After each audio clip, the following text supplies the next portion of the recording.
Assalamualaikum warahmatullahi wabarakatuh. Perkenalkan, nama saya adalah Nurul Fauziah dan kelompok saya akan membawakan materi tentang perkembangan individu. Saya sendiri akan membawakan pengertian dari perkembangan individu. Perkembangan adalah suatu proses perubahan dalam diri individu ataupun organisme, baik fisik maupun psikis, menuju tingkat kedewasaan atau kematangan yang berlangsung secara sistematis, progresif, dan berkesinambungan. Pertumbuhan adalah suatu perubahan secara fisiologis sebagai hasil dari proses pematangan fungsi-fungsi fisik yang berlangsung secara normal pada anak yang sehat. Selanjutnya, saya akan memaparkan materi tentang hakikat perkembangan. Hakikat perkembangan ada 4. Yang pertama adalah pertumbuhan. Dalam perkembangan, maka terjadi pula yang namanya sebuah pertumbuhan. Pertumbuhan ialah suatu perubahan secara biologi yang dialami oleh makhluk hidup, yaitu berupa pertambahan ukuran, baik volume, bobot maupun jumlah sel yang bersifat irreversible. Irreversible ini dimaksud ialah ketika seseorang menjadi dewasa, ia kemudian tidak dapat kembali menjadi bayi. Yang kedua adalah perkembangan. Perkembangan ialah perubahan yang terjadi selama pertumbuhan menuju keadaan yang lebih dewasa dibanding sebelumnya, sehingga terbentuk organ-organ atau sel-sel yang memiliki fungsi dan struktur yang berbeda pula. Pada aspek ini ditekankan pada perubahan fungsi atau psikis yang lebih kompleks. Yang ketiga adalah kematangan.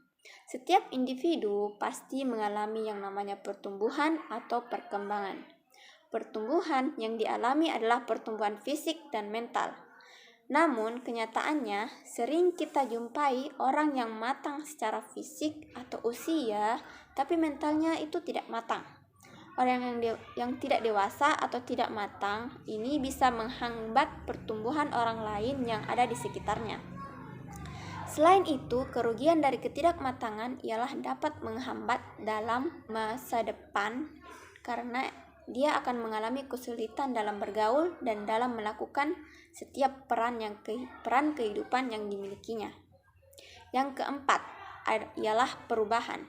Baik dalam sebuah proses perkembangan, pertumbuhan maupun kedewasaan, setiap individu selalu mengalami yang namanya perubahan.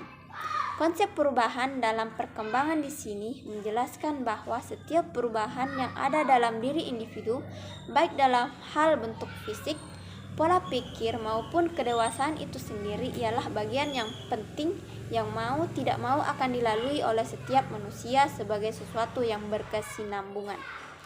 Baik, itulah tadi pemaparan singkat dari saya. Materi selanjutnya akan dijelaskan oleh teman sekelompok saya yang bernama Hairunisa Sidik. Kepadanya dipersilahkan. Assalamualaikum warahmatullahi wabarakatuh. Perkenalkan, nama saya Hairunisa Sidik. Saya akan memaparkan materi pada bagian B, yaitu ciri-ciri perkembangan. Adapun ciri-ciri perkembangan terbagi menjadi 4, yaitu yang pertama, terjadinya perubahan ukuran. Yang kedua, yaitu terjadinya perubahan proporsi. Selanjutnya yaitu lenyapnya tanda-tanda lama, dan yang terakhir yaitu munculnya tanda-tanda baru. Materi selanjutnya yaitu bagian C, prinsip-prinsip perkembangan. Pada dasarnya, setiap fase perkembangan satu dengan lainnya saling berkaitan erat. Hal ini membuktikan bahwa manusia merupakan satu kesatuan yang utuh. Adapun tujuan perkembangan adalah untuk menjadikan individu manusia dewasa yang mandiri, sedangkan prinsip-prinsip perkembangan yaitu sebagai berikut. Yang pertama yaitu perkembangan tidak terbatas pada pertumbuhan secara fisik, namun mencakup rangkaian perubahan yang bersifat progresif, teratur, koheren, dan berkesinambungan. Yang kedua yaitu perkembangan selalu menuju proses diferensiasi dan integrasi. Yang ketiga yaitu perkembangan dimulai dari respon-respon yang sifatnya umum menuju khusus. Yang keempat yaitu setiap orang akan mengalami tahapan perkembangan yang berlangsung secara berantai. Yang kelima yaitu setiap individu mempunyai tempo kecepatan perkembangannya sendiri-sendiri. Selanjutnya yaitu di dalam perkembangan dikenal dengan adanya irama atau naik turunnya proses perkembangan. Yang ketujuh yaitu setiap individu seperti halnya organisme lainnya memiliki dorongan dan hasrat mempertahankan diri dari hal-hal yang negatif seperti rasa sakit, rasa tidak aman, kematian, dan sebagainya. Selanjutnya, dalam perkembangan terdapat masa pekah, yaitu suatu masa dalam perkembangan individu di mana suatu fungsi jasmani ataupun rohani dapat berkembang dengan cepat jika mendapat latihan yang baik dan kontinu. Dan yang terakhir yaitu perkembangan tiap-tiap individu pada dasarnya tidak hanya dipengaruhi oleh faktor pembawaan sejak lahir, tetapi juga oleh lingkungannya. Baiklah, itulah tadi materi singkat dari saya. Sekian, Assalamualaikum warahmatullahi wabarakatuh. Baiklah, penjelasan dari materi tersebut akan dilanjutkan oleh Nur Asisatul Musayyinah. Kepadanya dipersilahkan. Assalamualaikum warahmatullahi wabarakatuh. Perkenalkan, nama saya Nur Asisatul Musayyinah. Baiklah, saya akan melanjutkan materi pada bagian C, yaitu prinsip-prinsip perkembangan. Selain apa yang telah dijelaskan sebelumnya, terdapat pula beberapa konsep lain tentang prinsip-prinsip yang menyertai di dalam pertumbuhan dan perkembangan yang ada, yaitu 1. Perkembangan melibatkan perubahan. Perkembangan diartikan sebagai deretan progresif dari perubahan yang teratur dan koheren. Maksudnya, perubahan yang terjadi terarah maju dan menunjukkan adanya hubungan nyata antara perubahan yang terjadi, baik yang telah mendahului atau perubahan yang akan mengikutinya. Menurut Maslow dalam Harlock 2007, tujuan perubahan perkembangan adalah upaya untuk menjadi orang terbaik secara fisik dan mental atau aktualisasi diri. Namun, berhasil tidaknya mencapai tujuan tersebut tergantung pada hambatan yang dihadapinya dan bagaimana cara menanggulanginya. Hambatan-hambatan datang dari lingkungan dan diri sendiri. 2. Perkembangan awal lebih kritis daripada perkembangan selanjutnya. Sebuah kenyataan menunjukkan bahwa tahun-tahun pertama sekolah merupakan saat yang kritis bagi perkembangan anak. Beberapa ahli juga mengutarakan pendapatnya, diantaranya Milton dan Erikson. Milton dalam Harlock 2004 menyatakan bahwa masa kanak-kanak meramalkan masa dewasa, sebagaimana pagi hari meramalkan hari baru. Erikson dalam Harlock 2004 juga menyimpulkan bahwa masa kanak-kanak merupakan gambaran awal manusia sebagai manusia, tempat di mana kebaikan dan sifat buruk akan berkembang mewujudkan diri, meskipun lambat tetapi pasti. Ia juga menerangkan apa yang akan dipelajari seorang anak tergantung bagaimana orang tua memenuhi kebutuhan anak akan makanan, perhatian, cinta kasih. 3. Perkembangan merupakan hasil proses kematangan dan belajar. Ciri perkembangan fisik dan mental sebagian berasal dari proses kematangan intrinsik dan sebagian berasal dari latihan dan usaha individu. Proses kematangan intrinsik adalah terbukanya karakteristik yang secara potensial ada pada individu yang berasal dari warisan genetik.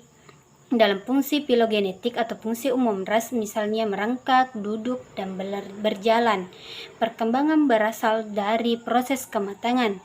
Berbeda dengan fungsi ontogenetik atau fungsi khas untuk individu, misalnya berenang, melempar bola, naik sepeda, diperlukan latihan. Kecenderungan yang diwariskan tidak dapat matang sepenuhnya tanpa dukungan lingkungan. Belajar adalah perkembangan yang berasal dari latihan dan usaha. Sebagai contoh, anak yang mempunyai tatanan saraf dan otot yang superior akan mempunyai bakat, tapi kalau tidak ada kesempatan berlatih dan bimbingan yang sistematis, anak itu tidak akan dapat mengembangkan potensi yang dimilikinya. Belajar dapat terjadi secara imitasi. Individu secara sadar meniru apa yang dilakukan oleh orang lain.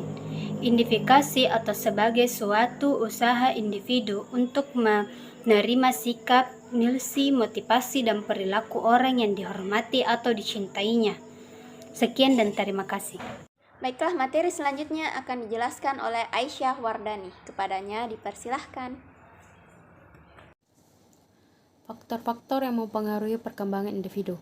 1. Aliran nativisme oleh Schopenhauer. Menurut aliran ini, perkembangan organisme ditentukan oleh faktor pembawaan atau nativus. Manusia sejak lahir telah memiliki bakat dalam pembawaannya yang berdasarkan dari keturunan orang tuanya atau karena takdir. Dan ini, pendidikan itu tidak dapat diubah dan senantiasa akan berkembang dengan sendirinya. 2. Aliran empirisme oleh John Locke. Menurutnya, manusia bagikan tabula rasa, yaitu meja lilin putih bersih yang belum tergoreskan, dan mau dijadikan apapun, gambar-gambar di meja tersebut terserah oleh penulisnya, yakni meja lilin putih bersih tersebut diibaratkan sebagai bayi yang baru lahir yang akan berkembang, sedangkan pelukis adalah lingkungan yang akan membentuk jadi apapun anak yang baru lahir ini. Aliran empirisme yakin bahwa perkembangan organisme ditentukan oleh lingkungannya. 3. Aliran konvergensi oleh William Stern.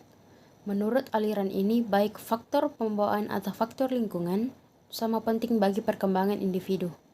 Dengan kata lain, aliran ini mempercayai bahwa faktor perkembangan manusia tidak hanya berasal dari lingkungan atau pengalaman saja, tetapi dipengaruhi oleh keduanya. Penjelasan akan dibacakan oleh Nur Islah Nanda Astarini. Baik, sebagai kesimpulan, perkembangan individu merupakan perubahan yang sistematis, progresif, dan berkesinambungan dalam diri individu sejak lahir hingga akhir hayatnya, atau dapat diartikan pula sebagai perubahan-perubahan yang dialami individu menuju tingkat kedewasaan atau kematangannya.